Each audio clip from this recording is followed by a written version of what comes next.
All right, chapter 29. Vietnam. Now, don't worry about the name Lieutenant Frederick Downs. He was just an ordinary soldier who enlisted, wanting to serve his country. And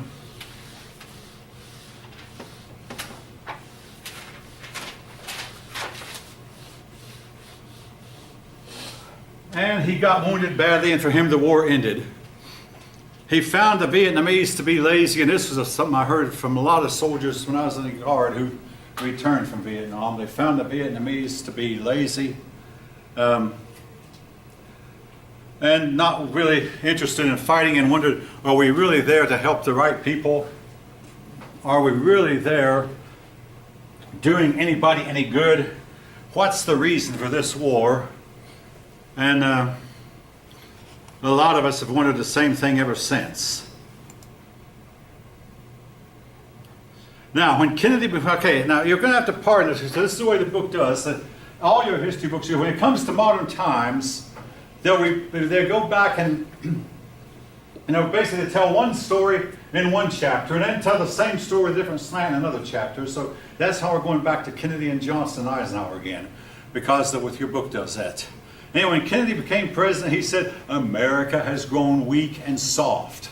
Under Eisenhower, we became soft, but we're going to become firm again. We're going to become strong again, because Eisenhower had allowed the country to seemingly be pushed around. Is this what you talk about here, the new frontier and the foreign policy? What's that? Is that right here where it talks about the new frontiers? Yeah, okay, that's what I'm getting at. Just getting to it, yeah.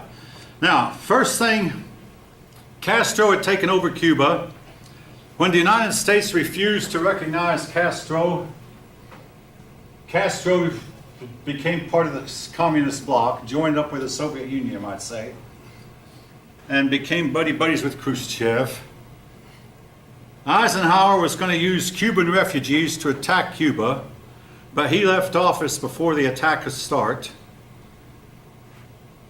So the CIA began training these exiles, and they landed on Cuba at a place called the Bay of Pigs.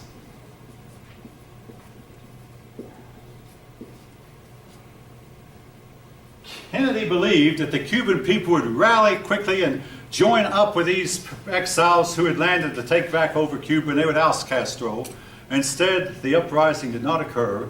In the meantime, Kennedy had promised these people who landed that I will back you up with air support. When it came time to actually do it, Kennedy didn't. The result was the Bay of Pigs was a big fiasco and a big block. Kennedy was sworn in January. The Bay of Pigs incident occurred in April 1961. And it was how Kennedy started off his administration, and it was a big, big black mark on his administration right from the start. Bay of Pigs. If he wasn't willing to back up, keep his word, he should never have gone in the first place. From that day till this, the people living in Cuba, pardon me, not the people in Cuba, the Cubans living in Miami, and there are several 100,000 of them, they hate Kennedy to this day.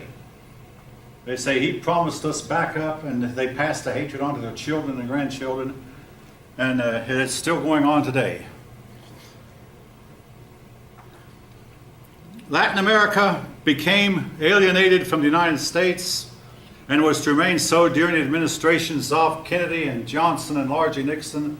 Only in recent times have we somewhat healed our relations with Latin America, even though I say that tongue in cheek. We're doing our best to keep a lot of some of us want to keep a lot more Latin Americans out of this country. In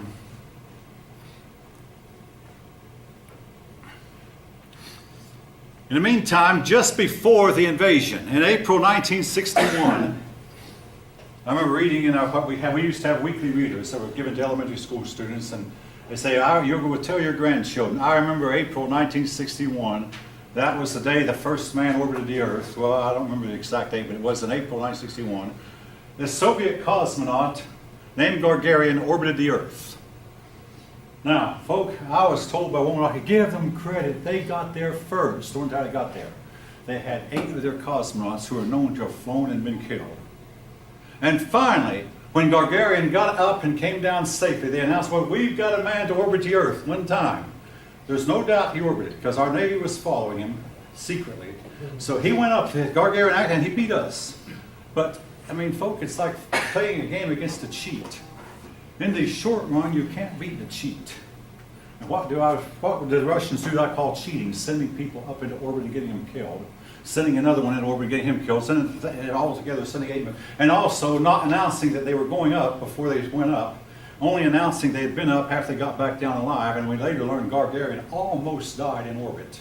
His caps were overheated. His oxygen level got dangerously low. But they got him down alive. He eventually died in an airplane crash. But yeah, they got him down alive. And again, there's no doubt that he went up there. And shortly after that, they sent another cosmonaut named Titov, and he orbited 17 times. The United States then launched its Apollo program, and Kennedy made a famous speech. We are going to send a man to the moon by 1970 and return him. The Apollo program was to change many, many times over, but 7 Mercury astronauts were appointed, and we began our Project Mercury. Unlike the Russians, we started off sending a man up 300 miles for 15 minutes and bring him down. The first to go up was Alan Shepard. He didn't go into orbit, 15 minutes and bring him down. Then Gus Grissom went up 15 minutes and brought him down. Then several months later was John Glenn. John Glenn orbited the Earth 3 times. We were still behind the Russians. They had already orbited their man 17 times. And the Russians were the first to send two capsules at once, 2 to 4 men at one time. It took us a year and a half to do that. But our sophistication was better than theirs, and in the long run, that made the difference. They got the first satellite, they got the first man into orbit, but to this day, they have never put a man on the moon. Now, what was the point of like being the first person on the moon? Like, why? Okay, it was a psychological thing. In other words, basically, we were trying to tell the world, see how much better our system is than theirs. Our scientists are better than their scientists. Therefore, we are more educated than they are. It was a matter of if they were beating us, that meant that they could come in and take us over. I mean, it was a terrifying time to live because a lot of people would go to sleep at night fearful that they'd wake up to a nuclear holocaust. So we had to tell our people somehow that we are better than they. Now Eisenhower knew all along that we're still better because our equipment is better. We had invented the transistor, we invented the integrated circuit, we had miniaturization, we had sophistication, much better than theirs. But we took more time to get there. They sent a dog into orbit before they sent a man. They sent a dog and said, we're not going to try to get the dog back. And the whole world, hey, this is cruelty. But we sent monkeys into orbit and we brought them back down alive. You know, they did not follow our rules. And in the short run, they beat us, but in the long run. But we felt, a lot of people, it was very important that we show our system is better than theirs. And this, when I was in the Army in 1980, Sergeant's name was Arndt. He said, oh, they'll win the initial conflict on the Soviets, but we will win along because our system is better than theirs. And it was. I mean, our system of freedom, freedom of choice was better than their system of coercion. I mean, I'll give you an example.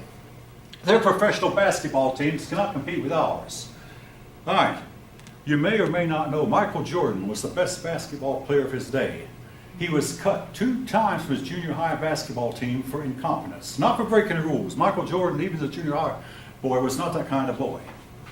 He didn't break the rules, he was cut for incompetence. If Michael Jordan had grown up in the Soviet Union, he would never have been cut twice. He'd been cut 1 time and he'd been gone. Now, one of my brothers, who was spying on East Germany, when he was in the Army, he said, any time that a radio operator made a mistake, he was listening on a radio conversation, any time a radio operator made a mistake, you never saw or heard from that radio operator again. They bought a ball player to Casey Stengel. Casey Stengel was a great manager for the New York Yankees, and then later the Mets. They told him about this ball player played a whole season and never committed an error. Casey said, forget it, I don't want him. Any man who doesn't commit an error isn't trying. And any of you who played the game know that. If you don't, you're going to keep trying for plays you can't quite make, and you're going to bobble once in a while. Or if you really play conservatively, you're not really trying. In our system, a man can louse up and try again. He can louse up again and try again. The man who never louses up is usually a mediocre kind of man, and that's the type of man that they got at the top. mediocre men who didn't louse up along the way. The best men who loused up got shot. Again, if Michael Jordan had played basketball in the Soviet Union, he'd have been cut one time and his whole career would have been over with. In our country, he's allowed to try out again. Try for high, and by the way, he made the high school team. He might have grown a few inches or whatever, but Bob Cousy, a great player for the Celtics, was cut twice from a junior high basketball team. That was our country. That was not the Soviet Union. All right. Now, Kennedy Kennedy planned a trip to Europe shortly after being elected. And in the meantime, Khrushchev planned a trip to Europe. So some people got together and said, hey, why don't the two of you meet? So Kennedy and Khrushchev met. And Kennedy later said, he really kicked me around. Kennedy was younger than Khrushchev's youngest son. Khrushchev had no respect for the man whatever. Kennedy came out lying about what would happen, but actually he was really kicked around at this meeting and never met with Khrushchev personally again. But one of the things though they decided on was to try to make an attempt to cooperate in a space race. That was something that was not to bear fruition for a good many years. All right. The East Germany set up the Berlin Wall. The Berlin Wall was not put up to keep Westerners out of that communistic heaven. No, it was put up to keep East Berliners inside that communistic hellhole. I mean, pardon my English, but that's basically what it was. It was put up to keep Easterners out. I mean, not to keep Westerners out, to keep Easterners in. Okay, the Berlin Wall was put up to keep Easterners in, to keep them escaping. And the Berlin Wall was to remain for another 20 years before finally Gorbachev tore it down. But the Berlin Wall was set up in East Germany, but to separate East Germany from West Germany, and keep the East Germans from escaping over into freedom in West Berlin.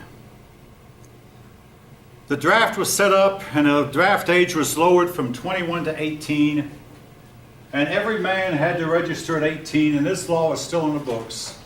If you're an American citizen and turned 18, you would go to the local board and go to the post office and register for the draft. There is no draft anymore, but the selective service is still there.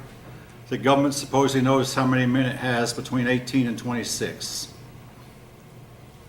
The biggest arms race in history occurred. The United States and Soviet Union built up their armaments, preparing for a war that so far never has happened.